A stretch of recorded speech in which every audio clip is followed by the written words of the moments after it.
بہت پرانے وقتوں کی بات ہے۔ ابن سبات بغداد کا نامی گرامی چور تھا۔ وہ چوری اور ڈکیتی میں ایسا ماہر تھا کہ ہزاروں چوریاں کرنے کے باوجود قانون کی گرفت میں نہیں آتا تھا۔ آخر کب تک بچتا؟ ایک دن اسے گرفتار کر ہی لیا گیا اور قانون وقت کے مطابق اس کا ایک ہاتھ کاٹ دیا گیا۔ بعد ازاں اسے جیل بھیج دیا گیا۔ بغداد کے لوگ اس کا ذکر ہاتھ کٹا شیطان کے نام سے کرتے تھے۔ وہ قید بمشقت کاٹ رہا تھا۔ 10 سال قید کاٹنے کے بعد ایک دن وہ جیل سے فرار ہو گیا۔ جیل سے باہر آتے ہی اپنے پیشے یعنی چوری کو از سرِ نو شروع کرنے کا ارادہ کیا۔ ایک ہاتھ کٹ جانے اور جیل جانے کے باوجود اس کے مزاج پر ذرہ برابر بھی اثر نہیں ہوا۔ ایک رات وہ چوری کے ارادے سے نکلا اور پھرتے پھراتے ایک بڑے سے گھر میں داخل ہوا۔ گھر کے احاطے میں چاروں طرف کمرے تھے۔ وہ ایک بڑے کمرے میں گیا جہاں کھجور کے پتوں کی چٹائی بچھی ہوئی تھی۔ جائے نماز، تکیہ اور چند ٹوپیاں رکھی ہوئی تھیں اور دوسری طرف پشمینہ کے چند تھان، شالیں اور کپڑوں کے تھان لاوارسی کی حالت میں پڑے تھے۔ بغداد کے چور نے چادر بچھا کر اس کے اوپر تھان رکھے اور ایک گٹھڑی بنائی اور اس کو باندھنے کی کوشش کرنے لگا، لیکن ایک ہاتھ نہ ہونے کی وجہ سے اس سے گرہ نہیں لگ رہی تھی۔ وہ ہانپتا ہوا بیٹھ گیا۔ عین اسی وقت ایک ضعیف شخص کمرے میں داخل ہوا۔ سبات کو گٹھڑی بناتا دیکھ کر کہا، بھائی یہ کام تم کسی کی مدد کے بغیر نہیں کر سکتے، میں تمہاری مدد کرتا ہوں۔ سبات نے اپنے ساتھ ملا کر کپڑوں کی 2 گٹھڑیاں بنائیں۔ بڑی گٹھڑی ضعیف شخص نے اپنے سر پر رکھ لی اور چھوٹی اور کم وزن گٹھڑی سبات کو دے کر کہا، تمہارا ہاتھ نہیں ہے اس لیے تم کم وزن اٹھاؤ اور جہاں کہو گے میں اسے پہنچا دوں گا۔ سبات اپنے ٹھکانے کی طرف چل پڑا۔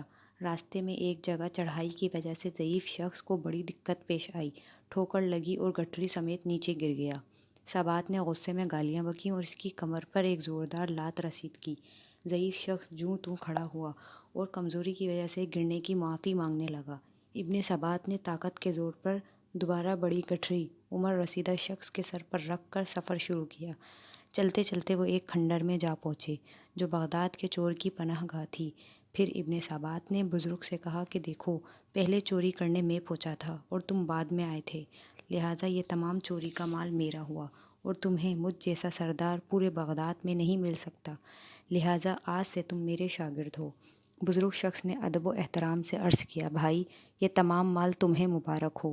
افسوس میں تمہاری کوئی خدمت نہیں کر سکتا، بلکہ اپنی کمزوری کی وجہ سے تمہارے لیے پریشانی کا باعث بنا، جس کے لیے معافی چاہتا ہوں۔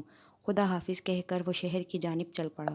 دوسری طرف ابن سبات کے دل و دماغ اور ضمیر کو اپنے ساتھی کے حسن سلوک نے جھنجھوڑ کر رکھ دیا تھا اور ضمیر کی خلش نے اسے بے چین کر دیا تھا۔ صبح ہوتے ہی بغداد کا چور اس رات کے ساتھی اجنبی چور کی تلاش میں نکلا تاکہ اپنے گزشتہ رات کے سلوک کی معافی مانگ سکے۔ یہی سوچتا ہوا وہ رات والی عمارت کے باہر جا پہنچا جہاں رات کو اس نے چوری کی تھی، مگر وہاں چوری کے بعد اس گھر میں کوئی افراتفری نظر نہیں آئی، بلکہ لوگ جوک در جوک اس گھر میں احترام سے جاتے نظر آئے۔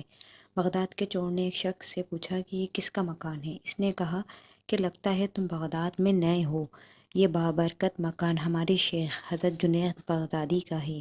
ابن سبات نے نام تو سن رکھا تھا مگر دیدار کی سعادت سے اب تک محروم تھا۔ سوچا کہ آج اتفاقاً اس نیک اور بزرگ ہستی کا دیدار ہی کر لوں۔ اندر جا کر کمرے میں جھانکا تو دیکھا وہی رات والا عمر رسیدہ ساتھی مصلے پر بیٹھا درس دے رہا ہے اور باادب لوگوں سے کمرہ بھرا پڑا ہے۔ اتنے میں اذان ہوئی، سب نماز کے لیے مسجد جانے لگے۔ بغداد کا مشہور اور ظالم چور ابن سبات بے ساختہ روتے ہوئے آپ کے قدموں میں گر پڑا اور گزشتہ رات کی بد اخلاقیوں پر معافی مانگنے لگا۔